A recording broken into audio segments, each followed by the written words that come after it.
Olá, professores e professoras. Estamos iniciando mais uma TPC agora, a TPC de Ciências da Natureza e Mate para o ensino médio. Certo, Tiago? Certo. Olá. E aí, Vanderlei, também? Tudo jóia. Já estou dando aqui um spoiler de quem está aqui comigo, aqui ao meu lado. Eu me chamo Terezinha Marisa Ribeiro de Oliveira, estou como formadora EFAP, sou uma mulher de pele branca, cabelos castanhos, olhos castanhos, uso óculos, estou com uma blusa cinza e uma calça preta e aqui ao meu lado, como eu já fui adiantando, eu tenho Tiago. Tudo bem, professores? Sejam bem-vindos, sejam bem-vindas. Eu sou professor de Biologia, estou formador EFAP, sou um homem branco, tenho 1,80 m, cabelos castanhos, uso óculos. Hoje eu estou com estou com um relógio também, um relógio de pulso, um smartwatch, uma camiseta azul, uma calça azul e um tênis preto. E agora eu vou passar para o professor Vanderlei. Cordial bom dia, professores e professoras. Sejam todos muito bem-vindos a mais esse ATPC de CNT e Mate, especialmente aos professores de ensino médio. Eu sou o professor Vanderlei Sanches Oddi, sou professor de matemática da rede e formador EFAP. Sou um homem branco, 1,77 m, cabelos e bigode já grisalhos, faço uso de óculos para correção de miopia e estigmatismo. Estou usando uma camisa social, um azul claro, uma calça jeans e um par de tênis preto. Sejam bem-vindos a mais essa formação. Então vamos seguir lá. Hoje a gente tem um professor convidado, que é o professor Dr. Carlos Frederico Bernardo Loureiro, né? Tiago é um professor titular da Faculdade da Educação da Universidade Federal do Rio de Janeiro.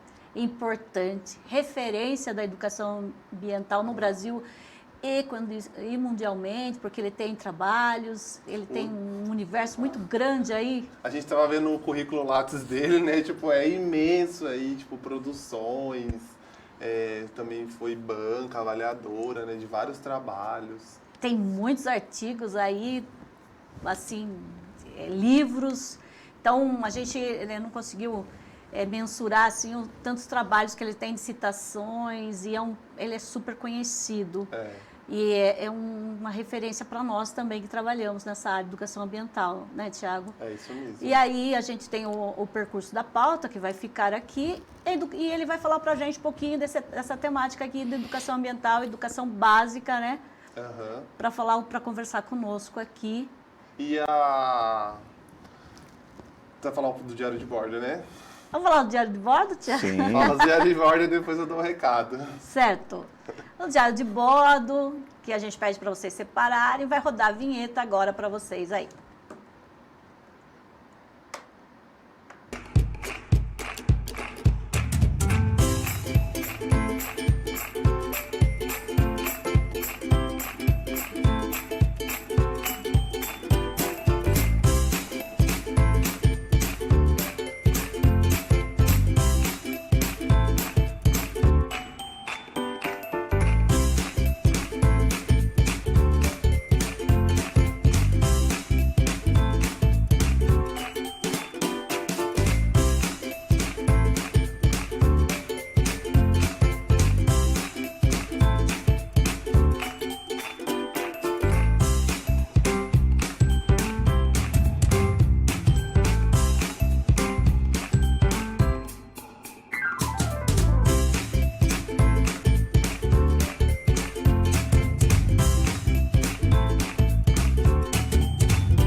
Então a gente voltou aqui, né, depois do diário de bordo, e agora, só para explicar como vai ser a nossa dinâmica, o professor Frederico, ele vai explicar, vai falar sobre educação ambiental, né, que é o trabalho dele lá na Universidade Federal do Rio de Janeiro, e aí a gente vai pedir para vocês, ao longo da fala dele, ir colocando perguntas, dúvidas no chat, que aí a gente vai selecionar essas dúvidas, perguntas, né? Isso. E depois, quando o professor terminar, a gente traz isso para ele na fala, para a gente fazer aqui um grande debate, né? Então é muito importante a contribuição de vocês aqui no chat. Ajudar aqui a gente nessas questões.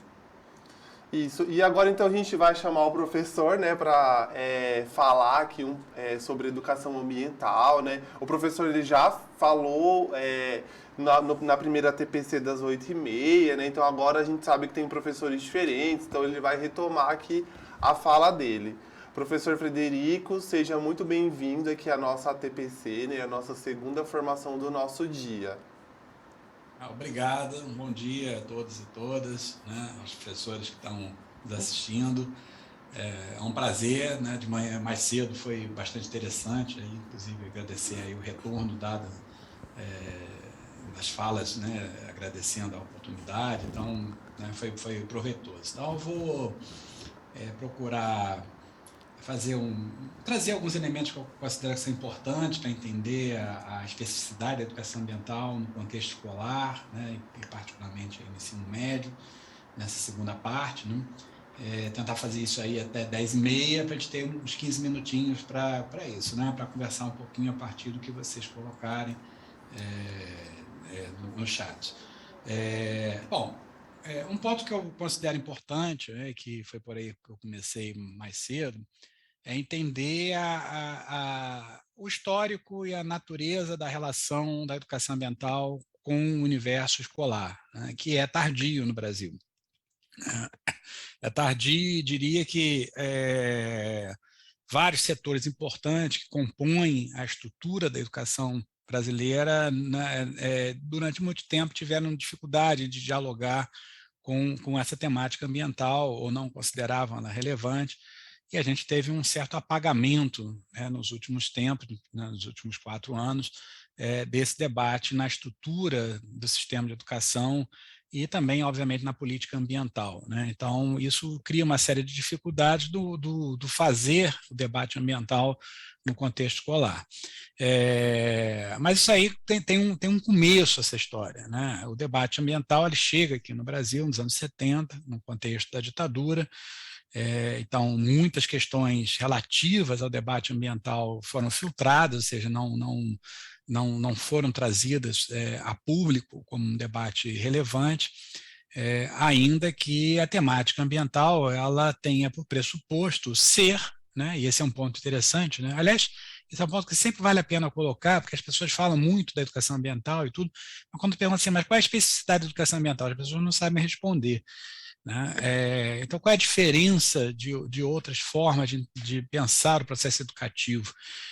A diferença está porque o seu objeto, né, é a relação sociedade-natureza. Então, não é a sociedade, como é para alguns campos do conhecimento e algumas disciplinas, né, nem é a natureza estrito sensu, como é para outras, né? A relação sociedade-natureza que compõe isso que a gente chama de ambiente, né? Ambiente não pode ser definido como estrito sensu a natureza, né? Não pode ter dois conceitos para definir a mesma coisa. A diferença está exatamente porque o ambiente é um conjunto de relações que se dá no espaço-tempo, na relação sociedade-natureza. Então, ele é um ponto de interface, e exatamente por isso ele não é propriedade de nenhuma área específica do conhecimento. Mas ali, naquele momento, em função do modo como a coisa chega no Brasil, ela chega principalmente através da estrutura da SEMA, que é a Secretaria Extraordinária do Meio Ambiente, nível federal, e alguns órgãos ambientais estaduais, dentre eles a CETESB, né? A CETESB em São Paulo teve um papel importantíssimo, mas obviamente olhava para a questão ambiental a partir da área ambiental estrito sensu configurada, muito conduzida por biólogos, geógrafos, né, no campo ambiental também, muito pessoal da oceanografia, enfim, geólogos e etc., né, áreas mais técnicas na chamada área técnica do debate ambiental, e isso deu um recorte que chega na escola, inclusive, através desse viés de pensar como algo prioritariamente a ser conduzido por coordenadores e professores da área de ciências, biologia e geografia. Então, essa foi uma marca muito forte no país. As primeiras experiências escolares são conduzidas dessa forma, né? Os grandes eventos de educação ambiental eram conduzidos pensando nisso, e o público era majoritariamente composto por essa área técnica. e isso deu um determinado recorte para a educação ambiental nos diferentes espaços, e particularmente no universo escolar, né? Esse debate ele foi sendo modificado ali mais final dos anos 80, processo de redemocratização, né, todo um debate da educação que se dá ali nos anos 80, nos anos 90, as diferentes formas de pensar a educação ali enriquece muito o debate, e começa a se ampliar esse horizonte. E as primeiras resoluções no campo da educação escolar vão sinalizando para isso, que a educação ambiental não era especificidade de nenhuma área, né, mas que ela dizia respeito ao conjunto das disciplinas, das áreas de conhecimento, e dizia respeito a todos nós, porque é uma questão constitutiva da nossa vida. Né? Aquilo que a gente faz nas nossas relações com o mundo, elas definem o modo como nós somos enquanto sociedade, nós somos como pessoa, e, evidentemente, aquilo que a gente implica em termos das possibilidades de existência e sobrevivência da nossa espécie no planeta e de outras espécies, né? Uma corresponsabilidade.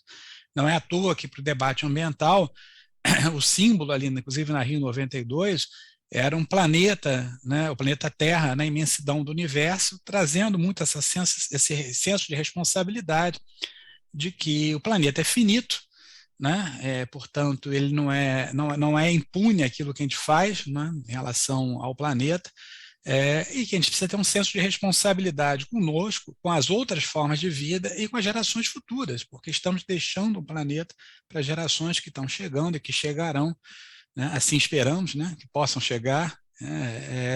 Então, todo esse debate, inclusive, de sustentabilidade, né? Sustentabilidade é um conceito, inclusive, que vem da biologia e que diz respeito a essa capacidade de suporte, né? De suportar algo, ou seja, como é que o planeta pode suportar a nossa ação, né? Num determinado momento histórico, numa determinada configuração, formação social, modo de produzir, distribuir a riqueza social, né? Material e organizar a sociedade. Então, esse ponto, né, começa a ficar mais evidente ali nos anos 90 e começa a sair um conjunto de diretrizes, mais especificamente no universo escolar. Os parâmetros curriculares trazem a temática ambiental, né, como uma temática transversal, e depois saem umas diretrizes curriculares nacionais para a educação ambiental e as bases curriculares. Né? Agora mesmo eu estava conversando aqui num grupo, discutindo a necessidade de revisitar as bases curriculares, porque houve um apagamento, né, na última versão do debate ambiental. Ficou reduzido a um aspecto instrumental, que é um empobrecimento de algo que é muito mais estruturante do modo como a gente olha para a vida e organiza os nossos conhecimentos, os nossos conteúdos escolares. Né? Então, o que eu estou chamando de um olhar instrumentalizante reduzir, por exemplo, o conteúdo a não desperdiçar materiais em sala de aula, a economizar papel, a economizar energia, né, a ter um olhar mais cuidadoso com aquilo que a gente utiliza, né, em relação a esses recursos naturais que a gente demanda diariamente. Isso é importante, né, esse é um primeiro passo muito relevante, mas, do ponto de vista educativo, precisa estar conectado com um conjunto de outros conhecimentos, saberes, práticas, comportamentos, condutas, para que haja uma mudança de compreensão da nossa relação com o mundo. Né? Então, não basta simplesmente eu economizar materiais, né? Mas eu preciso repensar a nossa relação como um todo. E repensar a relação como um todo pressupõe uma série de movimentos, de ações em níveis distintos para que isso possa acontecer. Né? Então, esse reducionismo, né, foi bastante comprometedor das possibilidades no universo escolar, porque isso tira, né, a complexidade do processo da educação ambiental, ainda que esteja previsto nas diretrizes curriculares, na Política Nacional de Educação Ambiental, mas efetivamente nas bases e em outros documentos normativos da educação, né, a questão ambiental ela fica muito restrita, né, a esse componente. E o exemplo que eu dei aqui, que é muito gritante, é no universo das artes. Né, as artes trazem uma possibilidade enorme de, inclusive, pensarmos nos nossos sentidos, né, né, na captação do mundo natural, desenvolvimento da nossa sensibilidade, das nossas expressões em linguagens distintas, inclusive linguagem corporal, e você reduzir a arte a apenas um exercício de não desperdiçar materiais na prática com os estudantes é algo muito empobrecedor daquilo que se pode ter na relação dos conteúdos escolares e das disciplinas escolares com a questão ambiental e a educação ambiental, né? Bom, mas apesar de você ter esses senões, né, e esses processos, nível mais macro de organização da educação no país, há um conjunto de possibilidades, né, do fazer a educação ambiental que eu acho que é importante trazer aqui para vocês e sem nenhuma receita de bolo, e pelo contrário, né, eu até comentei também, educação ambiental, exatamente por por tratar do ambiente como essa interface sociedade-natureza, ela foi muito refratária à ideia de disciplinas, que eu entendo, né, sem dúvida alguma, mas também não recrimino, né, porque teve quase que tinha uma reação muito forte com experiências disciplinares.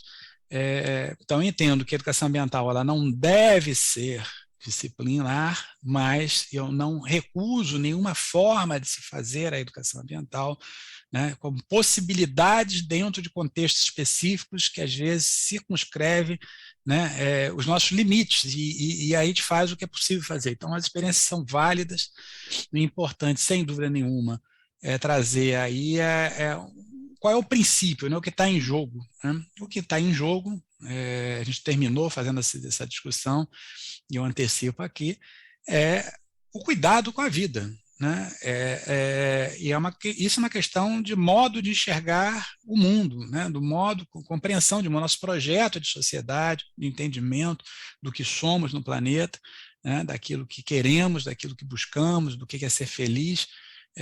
Então, esse cuidado, esse zelo com o outro, seja um outro humano ou um outro não humano, isso é o elemento definidor, né, do nosso olhar, e aí que está um ponto absolutamente decisivo daquilo que a gente pode realizar, né? Então, nós temos desde experiências escolares, e aí tem um outro detalhezinho antes de falar das experiências,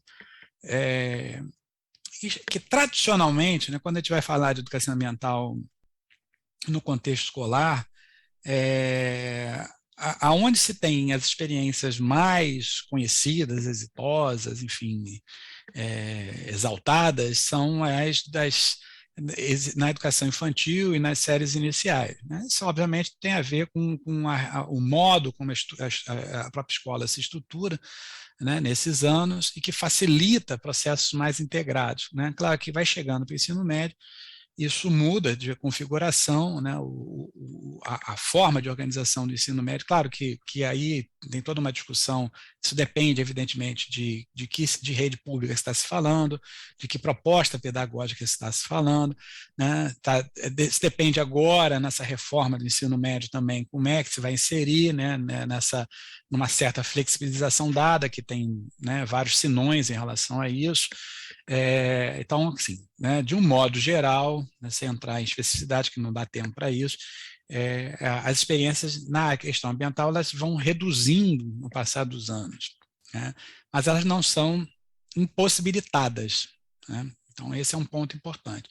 Então, eu diria que o primeiro movimento de algumas escolas no ensino médio, né, as experiências disciplinares são mais comuns, né, e que se busca fazer para tirar de um aspecto estritamente disciplinar na sua total configuração, procurar construir o disciplinar apenas no sentido de constar uma carga horária, né, sob a responsabilidade de um professor, que pode ser de qualquer área, né, que se sinta confortável para transitar entre temáticas distintas e estabelecer a ponte dessas temáticas com as diferentes disciplinas que compõem, né, a grade curricular, a estrutura curricular de uma escola ou de uma secretaria, né, de uma rede de escolas, né.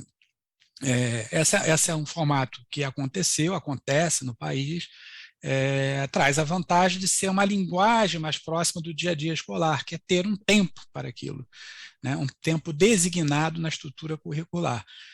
A desvantagem, evidentemente, é que ao você atribuir a alguém, ainda que seja construído coletivamente, esse alguém tem um peso diferenciado, né, na condução da temática, e dependendo da capacidade de conhecimento dessas temáticas transversalizadas, isso pode aprofundar mais ou menos, e evidentemente também dependendo do envolvimento de outros professores, que nem sempre acontece, né? O convite a outros nem sempre corresponde a uma adesão de outros professores. Então, é um formato possível, né, mas que enfrenta esses limites. O outro é, evidentemente, aquilo que você faz dentro da sua disciplina. Ou seja, como é que eu olho para essas temáticas que dizem respeito à questão ambiental, ou seja, ao que resulta da relação que temos com o mundo natural, a partir da contribuição da sua própria disciplina. E isso não é menor em termos de importância. Isso já amplia o horizonte de compreensão, né? Então, quando eu estou falando de mudança climática, como é que cada disciplina olha para isso? Quando eu estou falando de queimada, quando eu estou falando de destruição de um bioma, quando eu estou falando de perda de capacidade hídrica, né? De diminuição de disponibilidade de água no planeta, de contaminação da água, quando eu estou falando de alimentos contaminados, da insegurança alimentar, né? E por aí vai, a gente poderia, né, da sensação térmica em grandes cidades, né, do caos urbano, do problema de deslocamento, né? Enfim, qualquer temática que diz respeito à questão ambiental, a partir da contribuição da sua própria disciplina, né? Isso é um olhar que vem crescendo no universo escolar. Obviamente, isso também tem a ver com as formas com que está se fazendo o processo de avaliação, né, ao término do ensino médio, para a entrada no ensino superior. Isso também tem a mudança, a possibilidade de inserir essas temáticas, ainda que de uma forma não totalmente satisfatória, né, mas vem ampliando as possibilidades de fazer essa discussão, com mais ou menos resistência, né, dependendo do que lugar do país. Um outro processo bastante comum são os projetos integrados. Às vezes, projetos entre dois ou mais professores de disciplinas distintas, né, que se aproximam para fazer uma determinada discussão, né, ou trazer um processo de inserção de conteúdos curriculares e ações extracurriculares. É mais difícil no universo do ensino médio esse formato, né? Há pressões, inclusive, de pais, né, casos relatados nesse sentido, né, que é considerado perda de foco, muitas vezes, mas existe, né? E existe também uma adesão por meio de coletivos criados, né, para fazer certas discussões que envolvem a compreensão de algo que é visto como mais urgente para aquela realidade, né? Então, isso é interessante, que você pode articular aí diferentes níveis de compreensão disso. Por exemplo, se eu estou falando que a minha escola fica no lugar que tem problema de falta de água, né? Eu posso entender isso desde o universo mais micro, ou seja, a escola propriamente não ter água, e por que não ter água, né? Da onde vem essa água, né? Por que essa água falta em certos momentos, né? Como é que se dá a captação de água, né? Aí o conceito de bacia hidrográfica é fundamental, né? O conceito de gestão de águas também é fundamental, né? Como é que é feito a gestão do recurso. E aí você pode pensar desde a questão mais micro do universo escolar, ou seja, qual é a sua relação com a água, como é que você entende a água, como é que você sente a água, que vai desde aspectos sagrados, dependendo de certas culturas, a um aspecto estritamente econômico, aspectos pragmáticos, do tipo, se doer no meu bolso, eu economizo, né? Se não doer no meu bolso, eu não economizo, mas o porquê disso, né? Como é que eu trato isso na escola, desperdício de água, de torneira, né? De escola que não tem água, de escola que não tem banheiro, né? Como é que eu posso pensar em captação de água de chuva, reuso de água, que implica política pública, né? E aí por aí vai, né? Posso pensar isso na cidade, né? Porque que a cidade começa a ter escassez de água. São Paulo viveu isso intensamente, vive isso de forma cíclica, né? Então, o que leva a isso, as formas de uso dessas bacias, as formas de uso desses rios, né, as formas de destruição de nascentes, o que leva à redução de chuvas em certas regiões, enfim. Então, eu posso ir complexificando esse processo a partir de uma discussão na escola, né, da onde vem a água que sai na sua torneira. Essa é uma questão muito básica. E, claro, né, você poderia aí desdobrar em necessidade de pensar política pública. Política pública de formação, né, de inicial e continuada, formação de professores, formação continuada de professores em exercício, e poderia fazer uma discussão mais aguda disso, de como é que a questão ambiental pode ser inserida nas diferentes políticas de educação no Brasil. Esse é um outro debate necessário, porque para poder universalizar a questão ambiental como um direito, e não como algo que é de iniciativa de alguns professores, né? E esse é um perfil bastante comum na educação ambiental, né? A educação ambiental ela ganha uma certa universalidade nas escolas brasileiras, né? Hoje se sabe que mais de 90% das escolas, de alguma forma, tratam a questão ambiental, mas muito dessa iniciativa decorre da iniciativa de um professor que gosta do assunto e que leva o debate para dentro da escola, né? Eu estou falando agora aqui do universo mais amplo, que é de pensar em termos de política pública, ou seja, de pensar o debate ambiental e a educação ambiental como um direito, e não como um elemento de iniciativa pessoal de alguns professores. E, obviamente, para pensar isso como direito, eu preciso pensar a estruturação de políticas públicas que levem a isso, do ponto de vista da formação, do ponto de vista da gestão escolar, do ponto de vista da carreira e da organização do trabalho docente, né? E, obviamente, entra aí elementos de concurso para professor, né? Das formas de precarização do trabalho docente.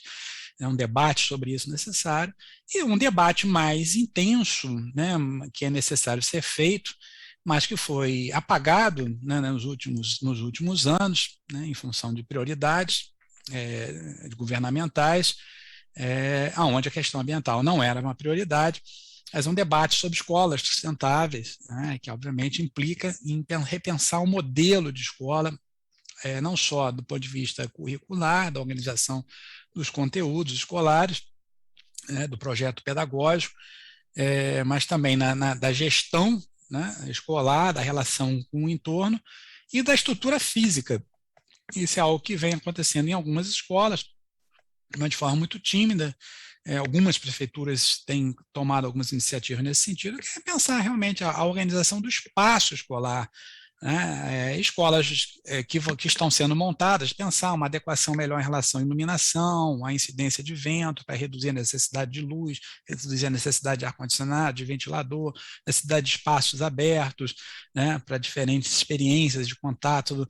E as escolas já existentes, há uma adequação de materiais, adequação no uso de materiais, essa adequação em relação à água, adequação em relação ao consumo de energia, de uso de equipamentos que demandam menos energia, enfim, tem uma série de discussões de materiais, propriamente dito, de construção, né? Isso vem sendo pensado mais timidamente, principalmente pela retração nos últimos anos, mas é algo que está aí, está na pauta, né? Está na pauta e é uma possibilidade, né? E seria realmente um mundo ideal a gente ter escolas ambientalmente adequadas, que estimulem, né, a sensibilidade de quem participa da comunidade escolar a olhar para isso e entender como que uma estrutura escolar que desperdice menos, que seja mais adequada em termos de uso de materiais, de alimentação e etc., né, isso favorece uma adesão maior, né, à questão ambiental, no sentido de né, da construção de um cuidado, né, com a vida, do cuidado com o outro, realmente de uma valorização, né, dessa questão como algo definidor da possibilidade de continuarmos habitando esse planeta e existirmos como espécie, né? Infelizmente, né, o brasileiro, em particular, ainda não dá a devida importância a tudo isso que a gente está falando aqui, né? Então, isso precisa ser trabalhado em diferentes espaços, obviamente não só na escola, mas a escola tem um peso considerável nessa discussão, né? Basta ver que toda a discussão de mudança climática, né, que hoje é pauta prioritária em vários países, aqui é uma pauta absolutamente secundária, não só do ponto de vista governamental, mas do ponto de vista dos próprios meios de comunicação, da opinião pública, né? Não é uma pauta que mobilize as pessoas, né, infelizmente, né? Até no meio ambiental se brincou muito sobre isso, né? Assim, nesses últimos anos, né, a separação de um casal de famosos mobiliza muito mais as pessoas do que a discussão sobre o problema dos refugiados do clima, né, onde já tem mais de 30 milhões de pessoas que tiveram que sair de suas terras em função da inviabilidade climática nas suas terras originárias, né? Então, isso é um problema muito sério que a gente precisa olhar com mais atenção, que leva uma nação, né, a colocar certas prioridades em detrimento de outras, né, que estão no cerne da possibilidade de continuarmos existindo, e principalmente, né, do respeito, né, ao próximo, né, próximo humano ou não humano, né? Então, são pontos aí que ficam, né? Já passei de meia hora, eu falei que aqui em off que eu ia tentar falar um pouco menos para a gente poder ter 15 minutos, eu acabei passando também, né? Não tem jeito, meia hora acaba sendo o mínimo, mas eu vou deixar aí esses 14 minutos que restam, né, para o pessoal poder trazer aí algum comentário do chat para a gente poder conversar e dialogar um pouquinho. Obrigado, gente. Tem uma aqui do Benedito, que depois eu posso falar. Tem aqui, professor, algumas questões já aqui no chat para serem perguntadas. O Tiago vai fazer uma, Tiago. Vamos lá.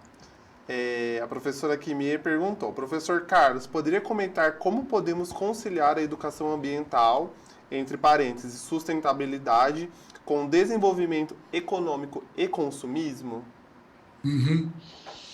Essa é uma excelente pergunta. Qual é o nome dela? Kimie. Professora? Kimie. Olha só, essa é uma discussão que a gente precisa entender assim, tem um limite dessa relação, tá? Porque eu posso tratar a educação ambiental numa direção que é a mais comum de você enxergar, que é as pessoas de redução de consumo, né? Então, assim, a gente desperdiça muita coisa, sem dúvida nenhuma, né? Se você olha para o seu lixo ao final do dia, olha para o lixo na escola, né? E você vai ver que, né, faz uma retrospectiva daquilo que você fez ao longo do dia, você vai ver que você desperdiça muita coisa, né? Mas esse tipo de abordagem, que é a mais comum porque ela é tratada no universo mais pessoal, daquilo que está no âmbito pessoal e é mais possível de você fazer, né, e você fazer com os seus alunos, ela esbarra num limite real, né, que a redução de consumo ela não resolve a discussão, porque isso tem a ver com a forma de produção material na sociedade, né? Ou seja, a questão tanta não é só por que eu consumo ou não consumo algo, a questão é por que a gente produz certas coisas, né, e é no universo da produção que está a maior parte do impacto ambiental. Ou seja, eu preciso de tantos tipos de certas coisas. E por que as coisas que são produzidas duram tão pouco na nossa sociedade atualmente, né? Nós que temos cabelo branco, a gente é do tempo que uma geladeira durava 30 anos. Né? Hoje em dia, geladeira não dura 5, carro não dura 5. Né? E por que o transporte é baseado em carro? Né? Já passaram para pensar nisso?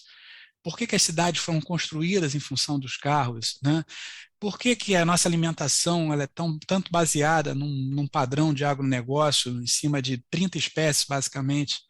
Né? Então, assim, tem uma discussão mais de fundo que é o que se produz, por que se produz, quem consome o que produz, porque às vezes as pessoas também falam muito assim, redução de consumo.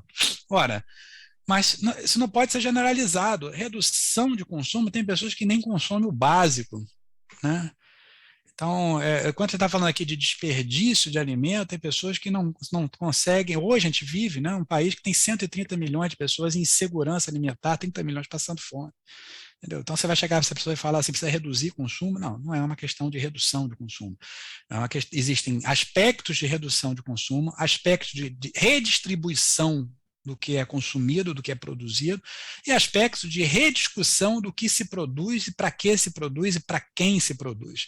Né? Pensar as relações de produção, o modo de produção e de consumo na sociedade. Isso é muito mais radical e isso exige muito mais dos professores no sentido da condução desse debate para além daquilo que pode ser feito no comportamento imediato, mas de trazer, sim, conteúdos e conceitos que levem a uma reflexão mais ampla da sociedade que vivemos e dos rumos que a gente deve tomar, né, se a gente pretende tornar suportável a vida no planeta a longo prazo.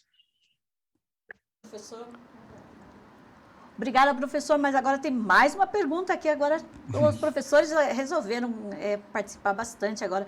Benedito, ele pergunta como poderíamos trabalhar esse tema com os alunos? Em qual série? Ele fala.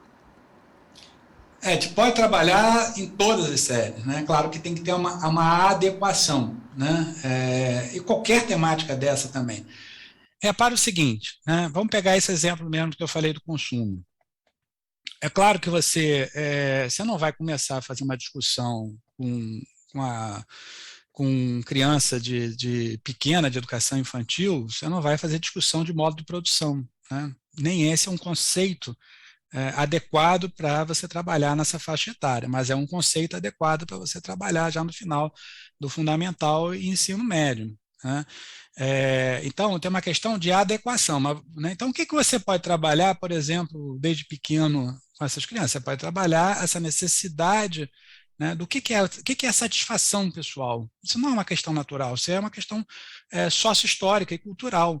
Né? O que me dá satisfação de consumir? Né? Deixa eu falar isso de uma outra forma, por exemplo, essa questão da alimentação. Né? Eu posso fazer uma discussão de insegurança alimentar no ensino médio, devo fazer. Isso eu posso trazer pela biologia, eu posso trazer pela história, posso trazer pela geografia, né? São áreas aonde esse debate de insegurança alimentar, soberania alimentar, cai muito bem, porque envolve conceitos dessas três áreas. Então não posso discutir isso com a criança? Pode. E de que forma? Por exemplo, estimulando a diversidade de alimentos, estimulando a curiosidade por conhecer diferentes tipos de alimentos, estimulando o contato com diferentes frutas, por exemplo, né? Cidades grandes, né? Eu vou dar um exemplo disso aqui, muito rapidamente. Cidades grandes, as pessoas elas conhecem em média de 5 a 10 frutas, que são as que a gente usa e acha que o mundo se resume a isso. Laranja, abacaxi, né, maçã, pera, banana e dependendo do lugar, mais uma ou outra. Não conhece as espécies regionais, as espécies nativas, a importância dessas espécies, inclusive para a manutenção da biodiversidade, o efeito disso. Né? E mais do que isso, não se estimula esse consumo. Tem algumas redes que trabalham com a não aceitação de pessoas trazerem alimentos de casa. A maior parte, inclusive, das redes não tem nessa possibilidade, que os alunos não têm o que comer em casa.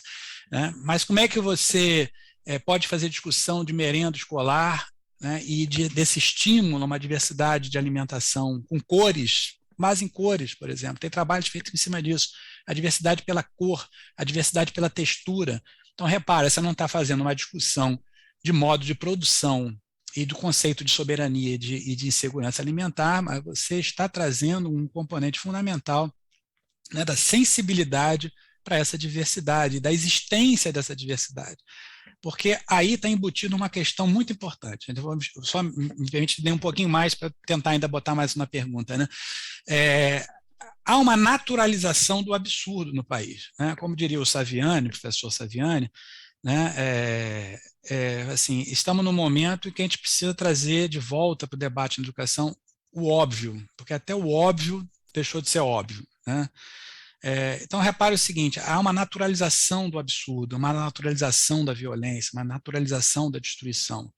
O maior exemplo disso que eu vi na área ambiental é o seguinte, quando você chega em certas áreas de periferia, né, e fala assim, o rio é uma questão, de modo geral as pessoas dizem que não. Sabe por quê? Não é porque aquele rio que virou um valão a ser aberto não seja uma questão, é porque aquilo, conceitualmente, não é nenhum rio. Por isso que não é uma questão.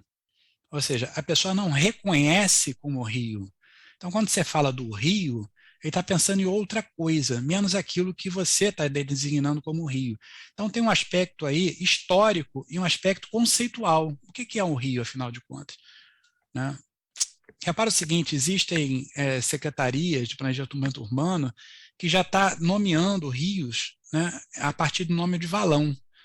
Então, tem uma discussão conceitual aí, né? Mas, do ponto de vista aí do que eu quero tratar, aqui há uma naturalização de que aquilo que virou um valão e foi sacrificado enquanto rio, né, deixou de ser rio na cabeça das pessoas, portanto, deixou de ser um problema ambiental, porque não é nem mais um rio.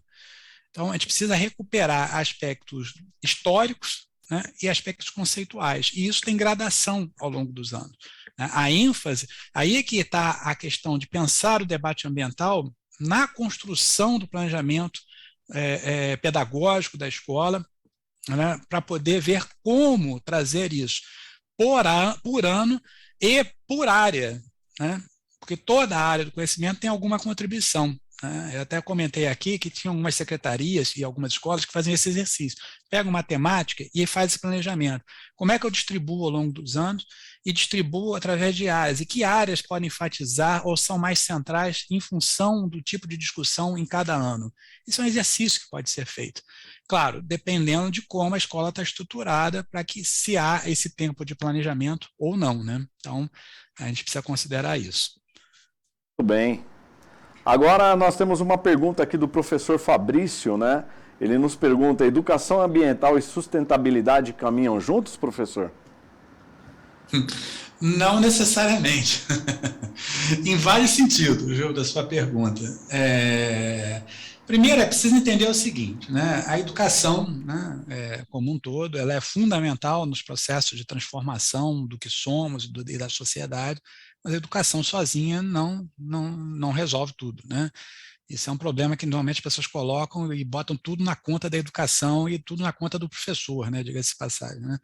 E não é assim, né? Porque a educação, da mesma forma que ela transforma, ela também reproduz, né? Então, a educação também é parte dessa sociedade.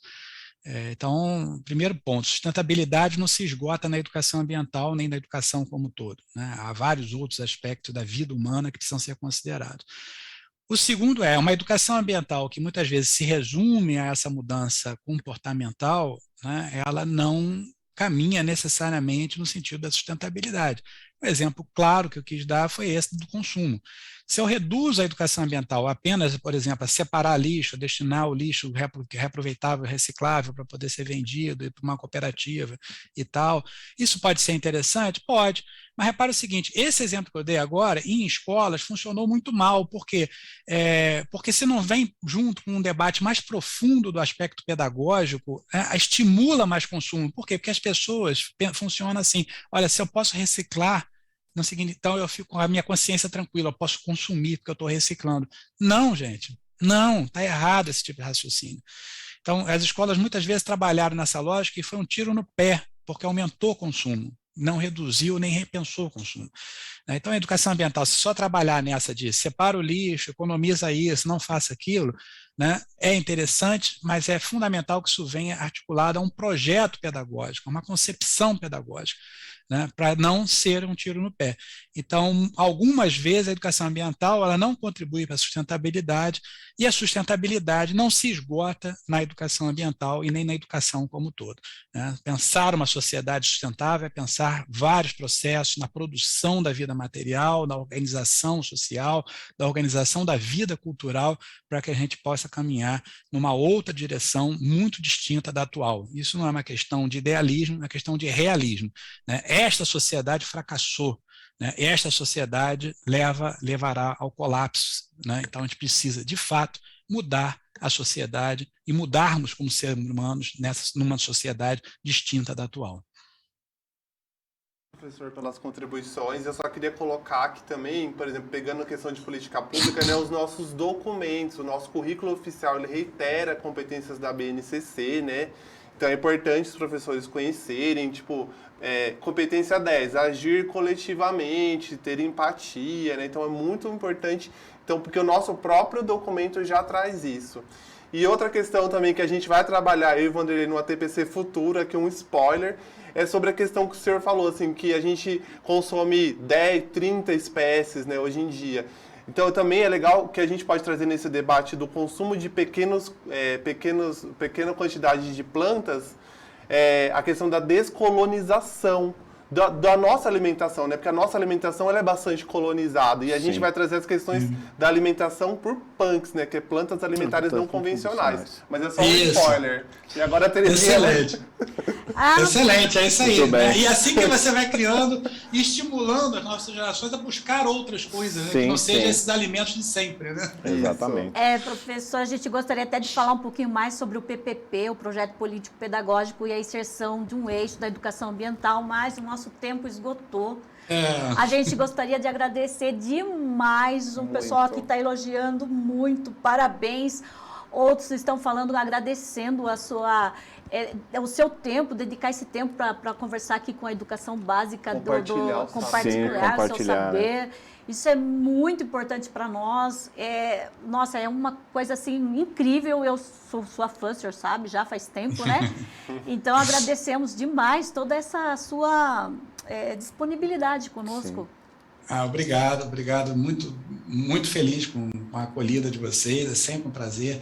A gente está nisso, é uma escolha de vida, de fato, né? Eu falei para vocês, assim, comecei isso adolescente, minha vida inteira dedicada à educação ambiental, então sempre é bom, sempre é uma alegria. E continuo acreditando fortemente na educação, né? Não de uma forma, né, romantizada, no sentido de, né, que eu falei, de achar que tudo se resolve pela educação, mas sem dúvida, nós, trabalhadores da educação, temos um papel crucial para que a gente possa caminhar em outros sentidos, né? E construir outras formas de se relacionar entre nós e com a natureza. E o chat aqui está bombando, pedindo que o senhor retorne outras vezes. É isso que eu ia falar, Terezinha. Estão falando parabéns, convite ótima para uma formação, próxima, parabéns, o tema deveria continuar mais, eles estão falando uma aqui. parte 2. Então, essa acolhida da rede é incrível, professor, muito obrigada. Ainda a gente tem que agradecer a nossa equipe aqui, a produtora Beatriz, a TI Tainá, o diretor Fernando, câmera Dino, mídias Miguel, Libras Flávia e Helder, por estar aqui com nós. É a Flávia que está aí, né, Flávia? Isso, manda um beijo aí pro professor. Até a próxima. Professor, muito obrigada mesmo. Obrigado, gente. Muito obrigado, professor. Parabéns. Do chat aqui, o senhor estourou na mídia. Ótimo. Obrigado a todas as contribuições também do chat, todos os professores da rede. Obrigado, professor. Obrigado, gente. Tchau. Tchau. Até a próxima.